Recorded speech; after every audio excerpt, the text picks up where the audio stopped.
Hello, celebrity gossip enthusiasts. I'm Travis Cronin, and you're listening to Us Weekly's Hot Hollywood podcast.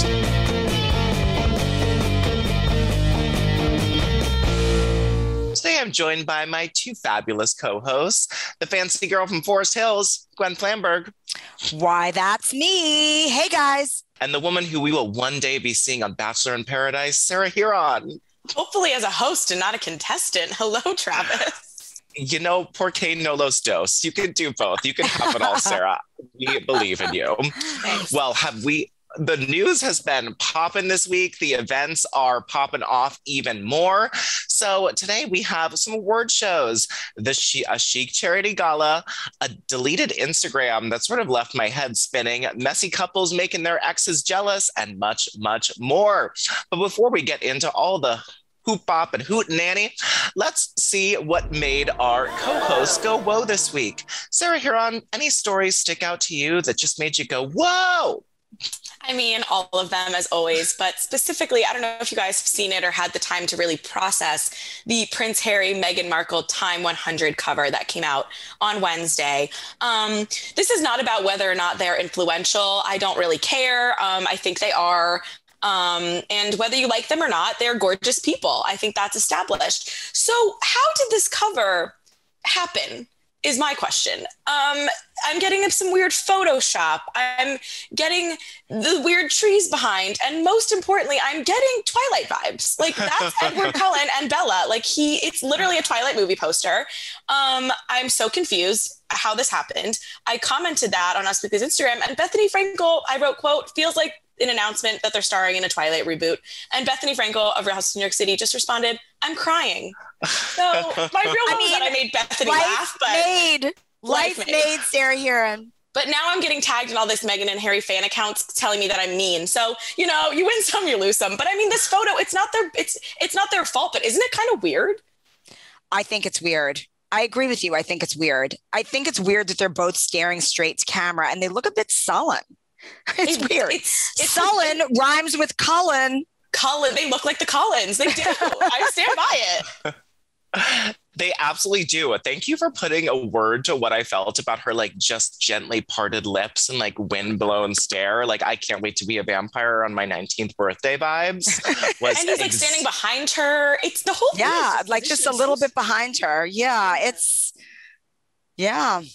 something. Yeah. Sorry. I mean, congratulations on the honor. You have influence. There's no denying that. No, and you're both very, very pretty. So Yes. Good job on that too. Gwen, other than recreating teen vampire movies by some former royals, what made you go whoa this week? Travis, I'm still kind of swooning after seeing a very specific picture of Jennifer Lopez and Ben Affleck. That's Gentleman to You from the Venice Film Festival, where the body language in this picture, many things in this picture, there is just no denying that these two are in love. It's not completely a stunt. So I'm talking about the picture when she is wearing the white plunging gown. It was by George Hobeika. All right, white. What does white mean to you? It's bridal, isn't it? Ben, who normally, before he was with Jennifer Lopez, was papped going to Ralph's in like baggy jeans and bad t-shirts, was in this like very chic fitted tuxedo. He looks like she has whipped him into the best shape of his life. Yep. And their body language and the way they were looking at each other, and J-Lo has this like cute little laugh, like the kinds of laugh of like a girl who's in love, not just playing the pop. So I don't know. I'm still going whoa over this. I love this story so much. You guys know that I shipped this couple, and it just kind of made my week. Every time I see a side-by-side of a throwback and a current photo and like the similarities, like the photo of him like whispering in her ear, and then they had one from like 2003, like there's something just happens, like the world feels a little better and a little safer. And I totally agree with you, Gwen. And then the picture of them kissing on the mask with the Met Gala, though, then someone pointed out there's pictures of him kissing Ana de Armas through a mask. And the meme that was like, this pandemic has just been too long. Like Ben Affleck has made out with two different women with a mask on, which I still don't understand how that works. But like, here's to you, Ben. I love every single photo of them. It was their red carpet debut when she was in that white gown. And it doesn't mean bridal to me. It just means like don't eat a burrito or like definitely stay away from salsa is like just the first thing. Anytime's wearing all white. That's what I think. I'm like, please, just no marinara sauce either. Just get that all out of there. But I like can't describe my fascination with these two when they're kissing. The side by side just pulls me over, but just the kissing just sends me into overdrive. I love it. Well, my woe this week was about two people who are no longer kissing. That would be Justin Bieber and Selena Gomez, legend, if you will. And my woe was when Justin and Hailey were leaving their hotel, a group of friends started to chant Selena's name at them, totally heckling them, begging for Jelena, who's been over for so long, and they were so toxic. So I don't know why the fans This was at the Met Gala, right? It was leaving their hotel. Okay. It wasn't like at the actual Met Gala, but I mean, it was a block away, so pretty close. But it was a really strange thing for Selena fans to still hold a candle. Like she's moved on. She's dated so many new people. And Justin and Hailey are married. It's not like this is like a boyfriend-girlfriend situation. It's pretty locked in. It just sort of made me go, whoa, that there are people dedicated enough to Jelena that are just out, like literally taken to the streets to chant their name and just sort of mess with their vibe. It was very, very strange. Agreed. Well, let us get into the news. Let us start with our Red Robin spiciest moment of the week. And the award goes to Britney Spears. Has had a huge momentous week. We can finally stop talking about the legal battles and legalese, and I can stop my Kim Kardashian inspired studying to get my law degrees just so I could cover this story, because Jamie has stepped down, as we covered last week. He's soon to be out the door. It's looking good. But Britney Spears is also engaged and has deleted her social media. So take that for what you will. Britney was posting a lot of topless, bottomless, reposting the nude, saying different things, maybe like a star on the booty, a star on the nipple. She really enjoyed that nude photo shoot. And then she hit us with an engagement ring shoot with her and her lovely trainer turned professional boyfriend actor. We'll just call him Sam because I'm bad at pronouncing his last name. But it was so nice to see her happy. And she announced this 2 days after we all found out that her father, Jamie Spears, would be stepping down. So she's actually allowed to have a wedding right now. And sources have told us that she cannot wait to get to the altar. She is wanting to marry him right away. She's been wanting to get engaged for a long time now. And that babies could be around the corner soon. And that IUD might be coming out. Hashtag free Britney. Gwen Flamberg, tell us about your thoughts on the ring, on this engagement. Are you excited? And I hope her wedding dress is better than the one she had in Vegas. Yeah. And no like pre or post wedding party with like hose and what was it? It was like they wore things. It was like bros and hose and like ate like chicken fingers. Yeah. And well, Cheetos. let's hope she's grown. Yeah. She's grown up a little bit since then. So I had mixed thoughts, Travis. My first thought was I was like ecstatically happy for Britney that obviously now that her father has stepped away from the conservatorship, that she's allowed to make her own decisions and get engaged to Sam, and that this would make her deliriously happy. And then I had a thought, I just hope that now if she marries Sam, that he won't control her, that she's not just kind of getting into another kind of toxic situation. Even though, I don't know, toxic would bring on like maybe a new song. She said it. Well, I think what you're saying, Octavia Spencer was the one who said it. That was the most great fantastic. Minds think alike. I love Octavia Spencer. You and Octavia have always been mind melded. In sync. But the number one comment on Britney's Instagram post was Octavia Spencer saying get a prenup. And that was just the unexpected advice from motherly beauty Octavia Spencer that we didn't know we leave. And that was sort of my favorite part about the whole thing. It was my favorite part too. But the thing that I like about Sam, and I mean, we never really know what's going on with these people, but the thing that I like about Sam is that he took it in stride. He made a joke on his Instagram story, said, because the headlines were everywhere, and he said, we'll get a prenup to protect my sneaker collection. Like, I joking that he was the one who needed it. He stood by her through a lot in these last couple of years, and I think he's a good egg. I'm rooting for them. I feel like she is not, I don't know. I feel good about it. I do too. And I think that whenever I've met people who were like, severely overweight, he was around 380, 400 pounds. And now he is so ripped that those people sort of like know what it is to be insecure and bullied and made fun of. And it makes them kinder people overall, even though he's insanely hot now. He doesn't have that sort of like hot privilege that a lot of people who are just hot their whole lives were. And so I think it makes him a really sweet guy. And I think that shows in his social media and how he treats Britney. He's a really like kind and compassionate guy. And I think they could work out. Wow, I hope so. I think about this a lot, Sarah. Clearly. I've thought about him because at first look, he is much younger than her. He was 22 or 23, I think 23 when they met.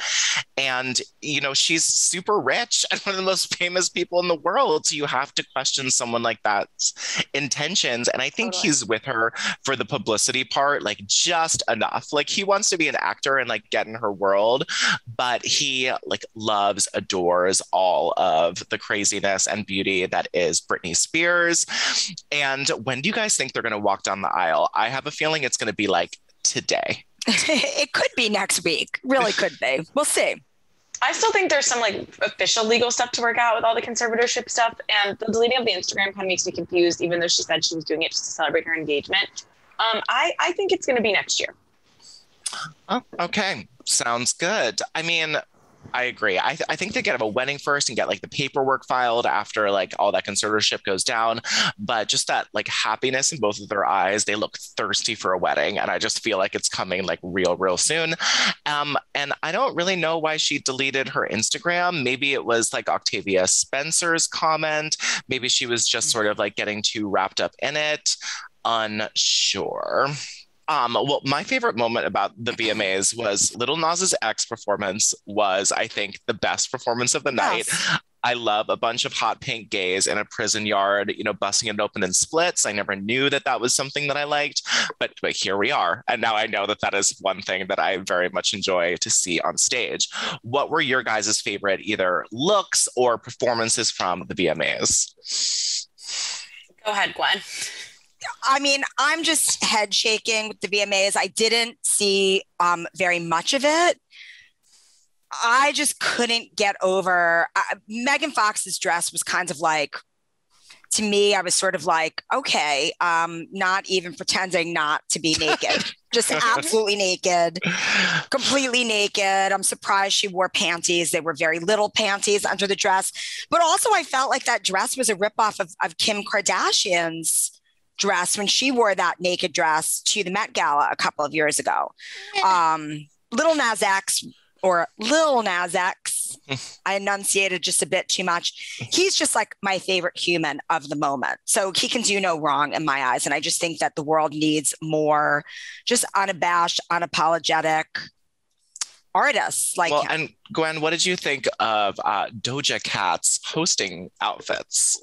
I mean, wild. And if you want to see every outfit and the behind the scenes of every single hair look, go to usmagazine.com/stylish. Because of course, you guys, we got all the scoop, most of it exclusively. Yes, we did. Sarah Huron, other than Machine Gun Kelly literally saving the night and making the VMAs unexpected with shocking twists and turns single-handedly from herself, what truly. Moments, people stood out to you from that night? My girl, Olivia Rodrigo. I got to give her some love. First VMA, I mean, what a week for her. I'm so happy for her and her win. I feel like she is just so cool. But then when she gets the mic, she has that almost like that Taylor Swift quality. But I believe it from her still of the shock. If she continues this for 5 years, then I'll know. Okay, maybe not. But right now, like it has her first song, Driver's License literally came out in January. It's September. Like, wow. I can't even imagine what these like last couple months have been like for her. And to be at the VMAs, to be at the Met Gala, to be winning, to be performing, and to just looking so cool. I also loved seeing like Avril Lavigne again. I feel like she looked cool with Mod. She looked amazing. She looked amazing. And I just feel like it was kind of like a really random VMAs. Like it was very of the moment. Like it was very 2021. But I don't know. I obviously the Machine Gun Kelly stuff was great, but I'll give Olivia Rodrigo my moment, her getting to win. Doja Cat didn't really do it for me with the weird hats, but I don't understand fashion. As we segue into the Met Gala, you'll learn very quickly. The chair hat I liked. The worm one I did not love.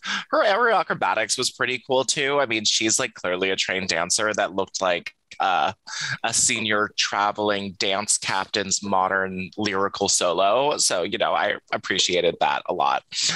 Well, the VMAs, let's go to the next day because now it's the Met Gala. Now it's Exhausted. the Met Gala. Exhausted. Yes. I am dripping rhinestones and glitter all over the streets of New York, running from event to event, slowly dying inside, but having the best time of my life. And it's now the Met Gala. What were your guys' standouts from the Met this year? Gwen, there were so many. I mean, there were so many. I can't even rank them. I loved Kate Hudson so much. I just loved that it was like this really all-American, gorgeous glow. And she was, of course, glowing because she had just gotten engaged with a ring valued at $280,000, you guys. Wow. Go to usmagazine.com/stylish and read all about it. Yeah. I mean, I'm obsessed with her and Danny Kuchar's daughter, little Ronnie. So I'm just so into that relationship. And it's interesting to me that they're actually getting married, or who knows if they're going to get married, but even just the engagement was sort of a surprise because they seem to me like to just be a forever couple without having to put that label on it. But I loved it. And the ring is magnificent. As I said, of course, also, we spoke with her makeup artist, Quinn Murphy, on the Glam Squad Confidential podcast. So give that a listen, you guys. He gives some just incredible tips that I have to tell you I've never heard about ever in my life. I loved Sierra in that, it was Dundas, a take on a football jersey, but it was, how all-American was that? One of my absolute favorites was Lupita Nyong'o, who wore Versace. Too. That was, denim and diamonds. Like, come on, what is more American? And of course, her makeup was denim inspired, done by our friend Nick Barros. There were just so many. And I gotta say, Kendall looked really beautiful in that My Fair Lady take. I didn't really understand the dress or the reference. However, it's nudity and iconic beauty. It's real easy.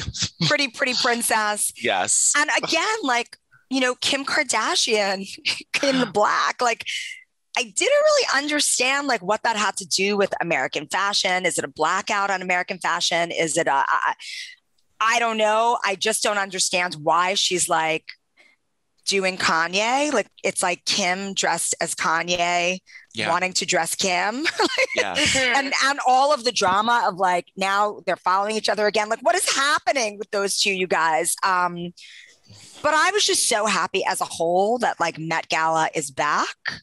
The glamour was pulled off. It was super theatrical and super fabulous. I was afraid it was going to be a little bit dull, but I loved seeing everybody bring all the different incarnations of American glamour. Oh, my other favorite look, Kristen Stewart as a pinup. Oh my God. So pretty. Such a different look for her too. Oh, well, she, what she has shown, especially with the Spencer movie where she plays Princess Diana, this girl can morph in a way that I've always seen her as someone who takes risks on the red carpet. She's not someone who's overly precious with her hair. She's always changing the cut, the style, but she really can morph it from a beauty standpoint, from a costume standpoint. And I absolutely loved it. Of course, our friend Adira Abergel did that Betty Page hair. Obsessed. Gorge. And Jillian Dempsey did the makeup, another friend of the Us Weekly fam. So, it's the gift that continues to give.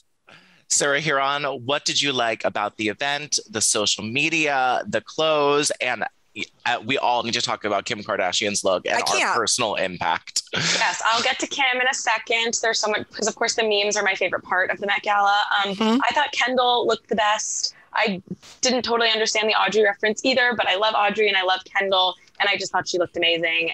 And I also really liked Brooklyn Beckham's fiance. I can't remember her name, but Nicola Peltz. Oh, Nicola Peltz. She looked pretty. They kind of looked like Ken and Barbie, and that's pretty America to me. And I just like pink, and I like dresses that I understand. Exactly. Those are my two favorite looks. The Kardashians of it all. Oh, first, also, what are your thoughts on the TikTokers taking over? Because there was Addison Rae, there was Dixie D'Amelio, there was Emma Chamberlain doing the Vogue stream or doing the Vogue YouTube videos. I thought that Emma Chamberlain looked amazing. I think that Emma Chamberlain is someone who I'm really interested in and excited by. Addison Rae, the D'Amelios. It's just sort of like it kind of reinforced that they might be having a moment, but I don't think that it's going to last. I mean, I know that Addison Rae just got a huge Netflix deal, but I don't know. To me, it's like it just reinforces the posing of it all. It's not, they're acting like something, they're not something on their own.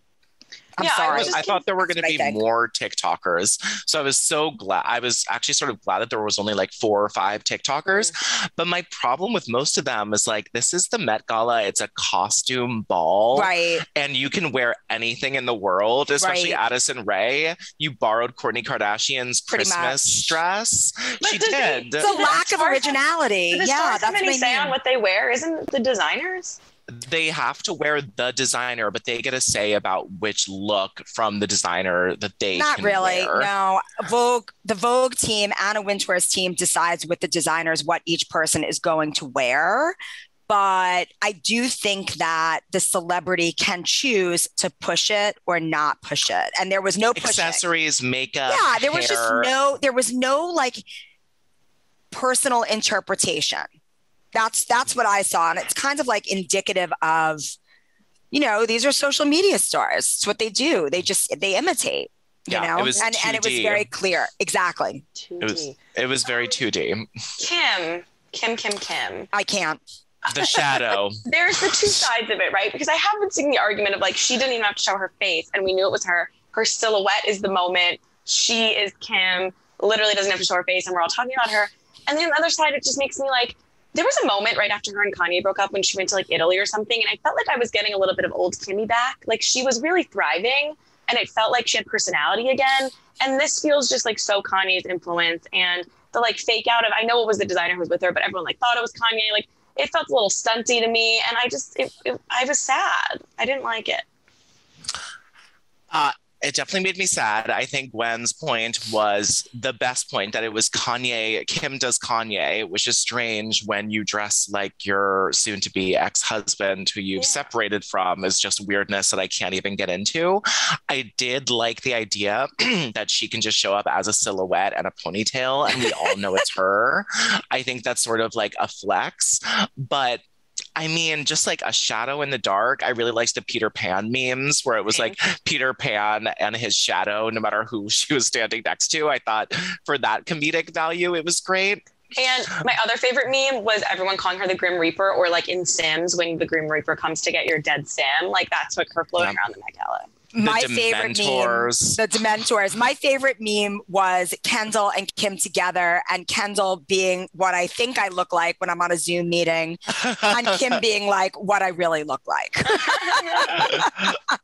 I just feel like our face shroud's going to be a thing. Like if I don't want to put makeup on, can I wear one of those to an event? Like probably not. Can you breathe in that?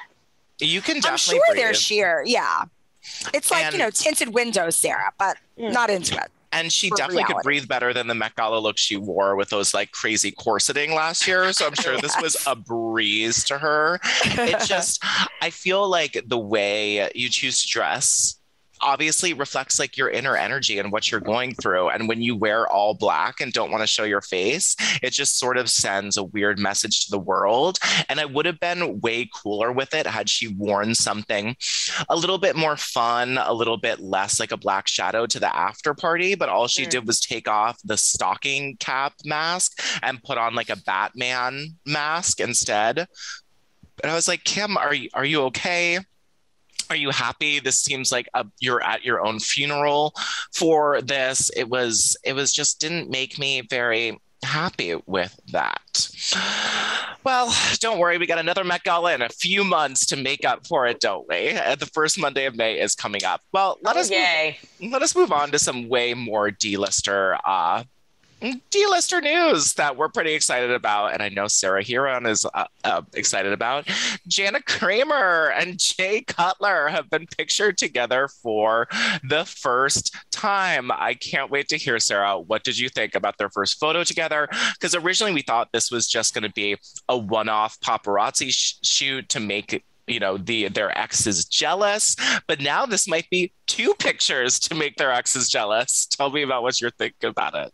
Yeah, I mean, it's like an interesting thing because it's not an Instagram or a shady pap photo. It's like a professional photo taken at a bar in Nashville, and the photographer is getting credit everywhere. So I think he's the one who gave it to People magazine because, whatever, but they are smiling bright. It's like edited. Jana looks pretty fire. I'm sure she signed off on this getting released. And I don't know who these other two people are. They're just like guests at this like comedy show or whatever that they were at. Fans or like yeah, like literally like why I should be in this photo. Like, can someone Photoshop me to be the one sitting next to Jay and Jana? Yes. Yeah, no, I mean, I think it's insane that these two are actually like seeing each other. They like traveled to South Carolina for a comedy show. I don't know when she has the time. She's always on her Instagram story. But this is the proof that these two are hanging out, and I'm pretty shook. Even though like I couldn't stop talking about it for a week, it's always different to see the picture, Yep. It really hits different when you see them smiling together and their eyes are telling you, we can't wait to make our exes jealous. And that gives us joy with each other. That really, really reads. Yeah. Well, shifting gears, let's talk about sex cults, shall we?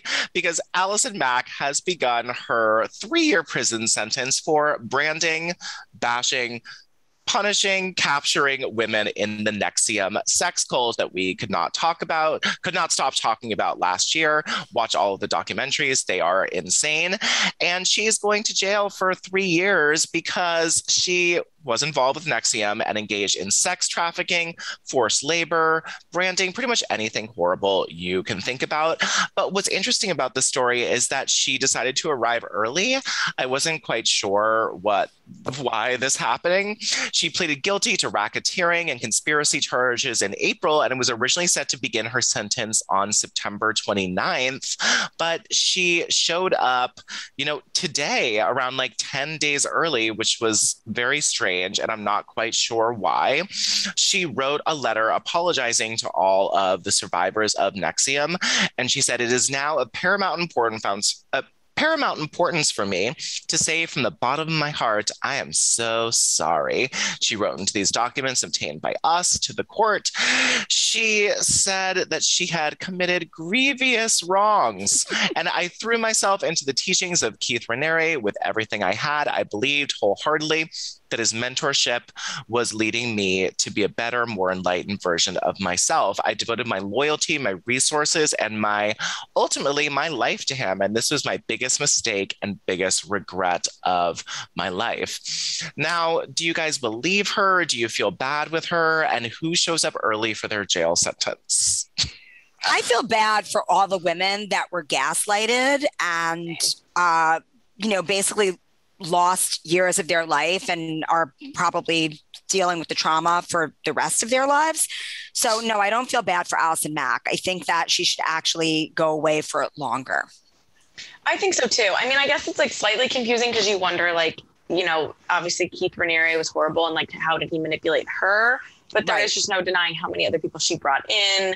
Yep. And, it's hard to apologize afterwards. It's not like she tried to get out and is now getting, dragged back in. And I feel like, I don't know, I think she maybe deserves more time too. I do too. And even Nancy Salzman, the Keith Raniere's like former partner and the woman who brought in a lot of women, got even less time than Allison Mack. And she got like just under 2 years, I think. And I was like really sort of like horrified by how little time she got for ruining all of these women's lives. Oh, very, very strange. Well, good luck to all the women's. I hope Allison Mack going to prison can just, stop their trauma a little bit, help them move in the direction that they want to go in. Well, thank you so much to my hosts, Sarah and Gwen, for helping me spill all of this piping hot celebrity and all of these amazing events that we have back in our lives. Again, this is Travis Cronin on Us Weekly's Hot Hollywood podcast with your weekly peek into the glamour, glitter, fashion, fame of your favorite celebrities. Because after all, they're just like that was better, but slow. It was a little creepier, but better. And they are just like us. All right. Thank you, guys. We will be back next week. See you then.